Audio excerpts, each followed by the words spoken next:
And welcome back into the AppleSox pregame show. Hunter Wells joining us here on the show, and he'll be twirling the baseball this evening up atop the hill for the first time in 2015, but no stranger to playing for the Wenatchee AppleSox. He was with them a season ago, that 2014 campaign that fell just short of the playoffs. Hunter, first of all, thanks for joining us here on the pregame show. We're glad to have you back. Appreciate it. I'm glad to be back. Go Sox, baby. Go Sox indeed. We're ready to get it rolling tonight.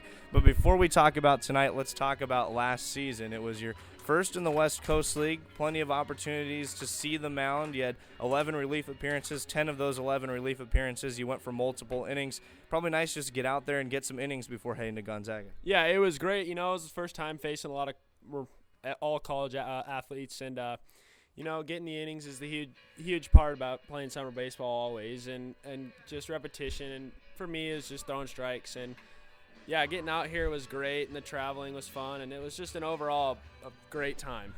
A great time to watch you out on the mound too, growing, getting better.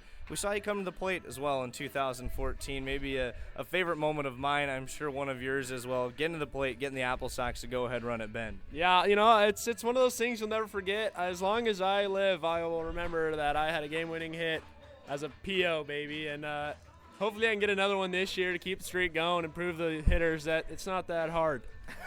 Well, it was a lot of speed as well out of the box to get you up that first base line. And we talked about the last weekend playing the Spokane Expos, a team that you were with in 2013, prior to Lower Columbia, prior to the AppleSox, and prior to Gonzaga. So can you talk about getting that start, Coach Harmon there with the Expos, and what that's meant to your college playing career? It's helped me out the most because it was the first time I ever played really select baseball in good competition, because I played with my high school team over the summer with Legion, and we weren't the greatest, and Spokane wasn't the really greatest breed for baseball. But yeah, with the Expos, it was some great experience just to play against good teams and to be with a bunch of guys that I won't know, because college, that's what baseball is you go in your first year and you don't know anyone, and so that got me really ready for that. And yeah, it was just really helpful with a lot of different things for college. Well, and how about these West Coast League summers? You come in kind of the same idea. You don't really get to know a lot of the guys. The first week, you're all still trying to learn each other's names.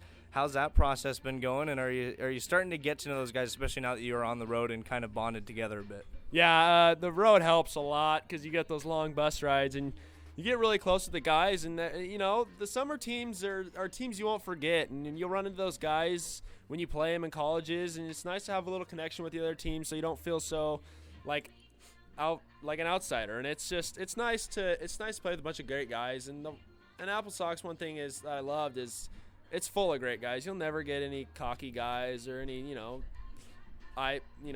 me is the only person on the team, but it's a great experience for sure. And great experiences partnered with great stories. Some of you guys will go on to play professional careers, as we've been seeing the last couple of days, players getting drafted. Others just going to go on to everyday occupations, and this will just be a memory one day. I've noticed in your bio you've talked about wanting to be a math teacher. It's kind of interesting for an athlete to like math. A lot of athletes aren't really on that math route. Can you talk about why you like math and why you want to become a teacher?